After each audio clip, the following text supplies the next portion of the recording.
In the second chapter, we will talk about what is co-housing, the definitions, the sustainability, and some of the examples. There are several definitions, what we know, and this is one of it.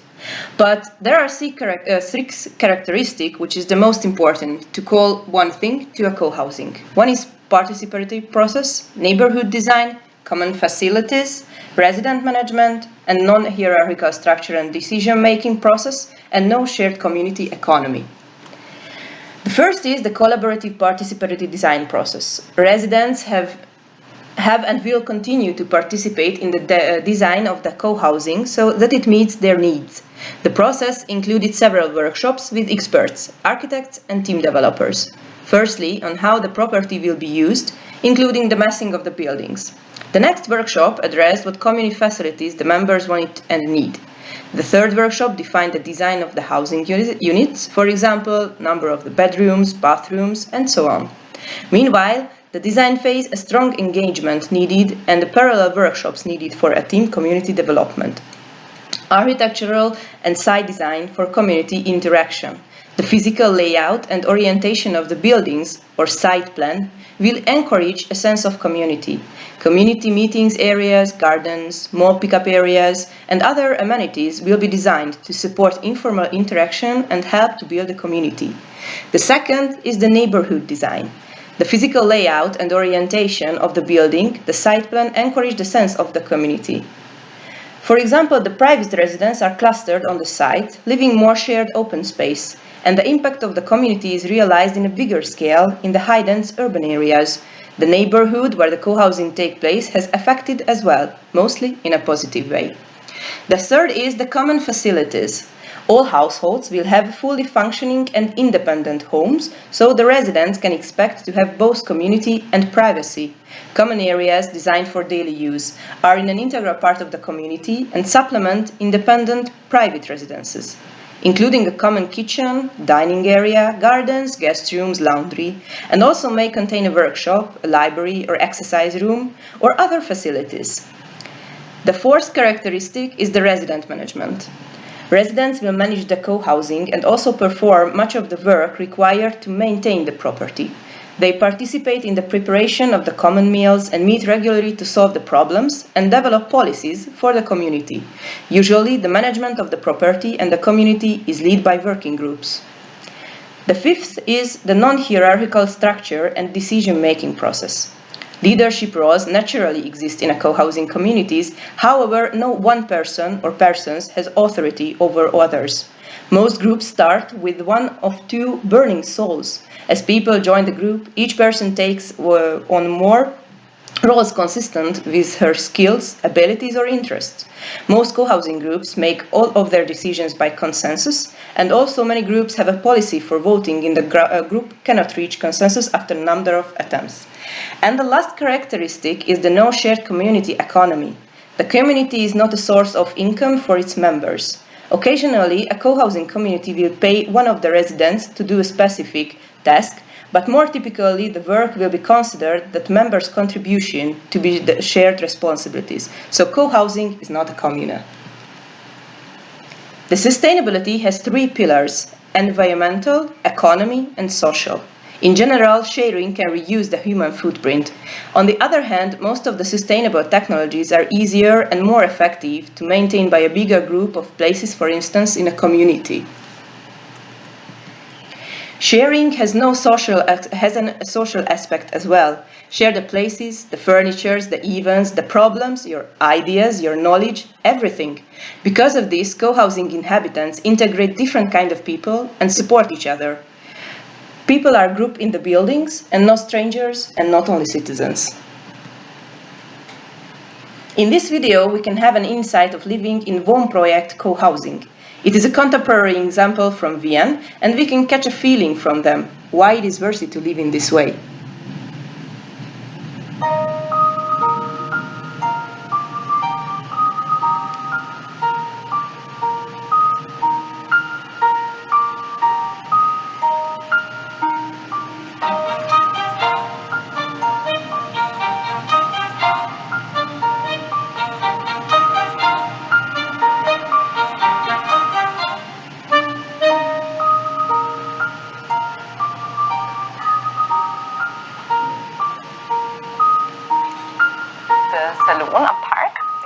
place for others to feel the spirit of this house and to get in touch with what is happening here, with the events and with the people.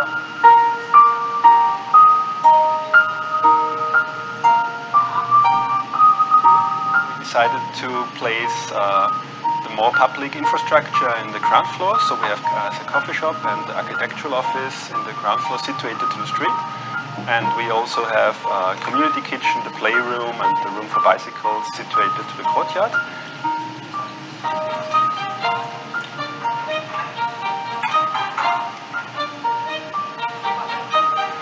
And the playroom is for being wild and loud and everything we don't want to have in our flats.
Half of us, I guess, are gardening out here. Most of us have something on the balcony.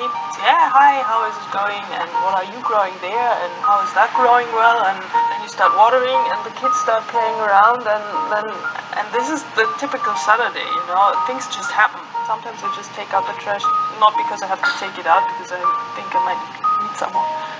I've learned that in the Wohnprojekt, my personal space, it's the whole house, and there's a lot more contact with the neighbors. This makes architecture, this space for conversation, for community, for meeting other people.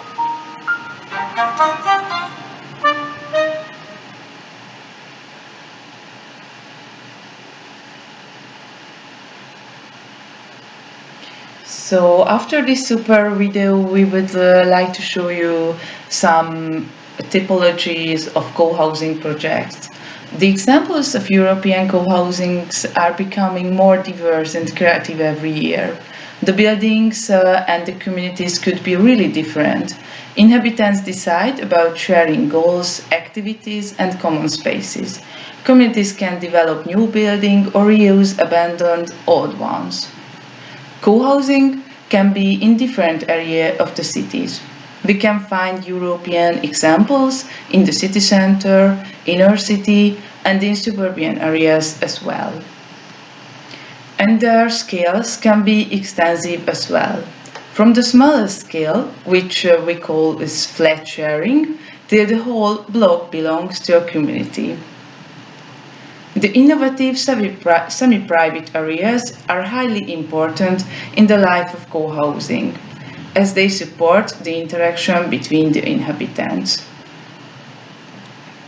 And we can find type of communities which are totally homogeneous. For instance, singles mom, but most of the communities have a wide range of people and have a diverse community.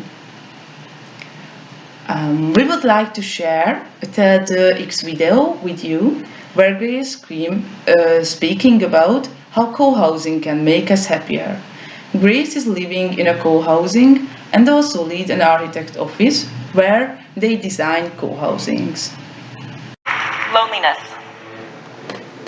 All of us in this room will experience loneliness at some point in our lives. Loneliness is not a function of being alone, but rather a function of how socially connected you are to those around you. There could be somebody in this room right now, surrounded by 1,000 people, experiencing loneliness. And while loneliness can be attributed to many things, as an architect, I'm going to tell you today how loneliness can be the result of our built environments, the very homes we choose to live in. Let's take a look at this house. It's a nice house. There's a big yard, a picket fence, 2-car garage. And the home might be in a neighborhood like this. And for many people around the globe, this home, this neighborhood, it's a dream. And yet the danger of achieving this dream is a false sense of connection and an increase in social isolation. I know, I can hear you now. There's somebody in the room screaming at me inside their head. That's my house, and that's my neighborhood, and I know everyone on my block. To which I would answer, terrific. And I wish there were more people like you. Because I'd wager to guess there's more people in the room living in a similar situation that might not know their neighbors. They might recognize them and say hello, but under their breath, they're asking their spouse, what was her name again? So they can ask a question by name to signify they know them. Social media also contributes to this false sense of connection. This image is probably all too familiar. You're standing in the elevator, sitting in a cafe, and you look around, and everyone's on their phone. You're not texting or checking Facebook, but everyone else is. And maybe like me, you've been in a situation where you've made eye contact, smiled and said hello, and then have the person yank out their earbuds and say, I'm sorry, what did you say? I find this incredibly isolating. The concept I'd like to share with you today is an antidote to isolation. It's not a new concept. In fact, it's an age-old way of living, and it still exists in many non-European cultures around the world. And about 50 years ago, the Danes decided to make up a new name. And since then, tens of thousands of Danish people have been living in this connected way. And it's being pursued more widely around the globe as people are seeking community. This concept is co-housing. Co-housing is an intentional neighborhood where people know each other and look after one another. In co-housing, you have your own home, but you also share significant spaces, both indoors and out. But before I show you some pictures of co-housing, I'd like to first introduce you to my friends Sheila and Spencer. When I first met Sheila and Spencer, they were just entering their 60s. And Spencer was looking ahead at the end of a long career in elementary education. And he really disliked the idea that he might not have children in his life upon retirement. They're now my neighbors. We live in a co-housing community that I not only designed, but developed and have my architecture practice in.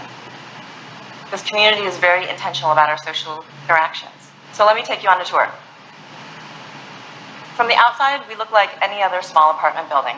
In fact, we look identical to the one next door, except that we're bright yellow. Inside, the homes are fairly conventional.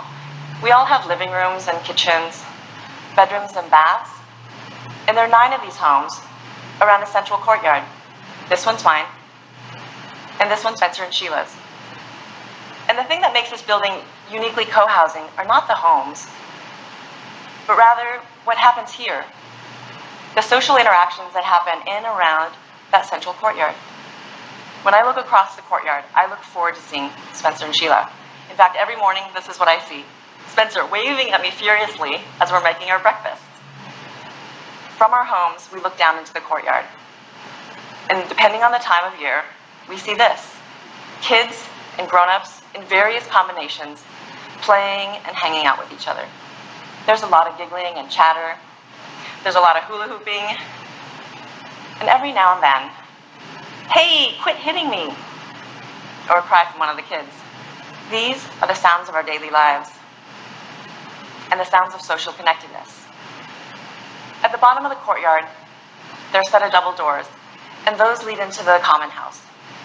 And I consider the common house the secret sauce of co-housing. It's a secret sauce because it's the place where the social interactions and community life begin.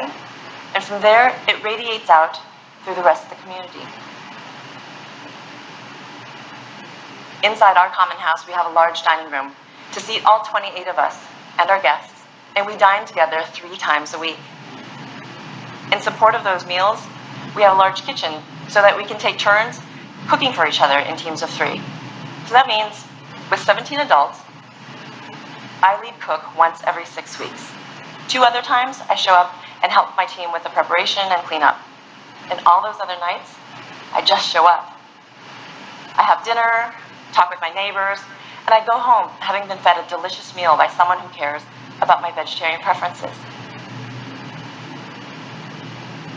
Our 9 families have intentionally chosen an alternative way of living. Instead of pursuing the American dream, where we might have been isolated in our single-family homes, we instead chose co-housing so that we can increase our social connections. And that's how co-housing starts, with a shared intention to live collaboratively. And intention is the single most important characteristic that differentiates co-housing from any other housing model. And while intention is difficult to see or even show, I'm an architect and I can't help but show you more pictures. So here are a few examples to illustrate how intention has been expressed in some of the communities I've visited. Through the careful selection of furniture, lighting, and acoustic materials to support eating together. And the careful location and visual access to kids' play areas around and inside the common house. And the consideration of scale and distribution of social gathering nodes in and around the community to support our daily lives. All of these spaces help contribute to and elevate the sense of communitas in each community. What was that word? Communitas. Communitas is a fancy social science way of saying spirit of community. And in visiting over 80 different communities, my measure of communitas became how frequently did residents eat together. While it's completely up to each group how frequently they have common meals, I know some that have eaten together every single night for the past 40 years. I know others that have an occasional potluck once or twice a month.